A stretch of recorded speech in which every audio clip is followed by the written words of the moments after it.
ஜெபிப்போம். பரமண்டலங்களில் இருக்கிற எங்கள் பிதாவே, உம்மை துதிக்கிறோம். உம்முடைய ஒரே பேரான குமாரனை எங்களுக்காக தந்தருளி எங்கள் பாவங்களிலிருந்து எங்களை மீட்டுக் கொண்டீரே.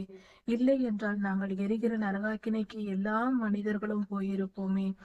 பரலோகத்திற்கு வரும் வாய்ப்பை எங்களுக்கு கொடுத்திருக்கிறீர். எங்களை மீட்டு கொள்ள நீர் விருப்பம் கொண்டீர். அது உம்முடைய சித்தமாய் இருந்தது. அதற்காக நாங்கள் நன்றி செலுத்துகிறோம்.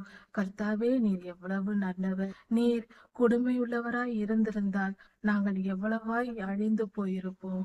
கர்த்தாவே, நீர் நல்லவராய் இருப்பது எங்கள் ஜீவன் வாழ எங்களுக்கு கிடைத்த வாய்ப்பாய் இருக்கிறது.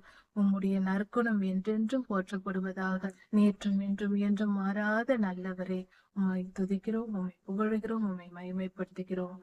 ராஜாதி ராஜா இயேசு கிறிஸ்துவின் நாமத்தினால் பிதாவே, ஆமீன். மாரநாதா.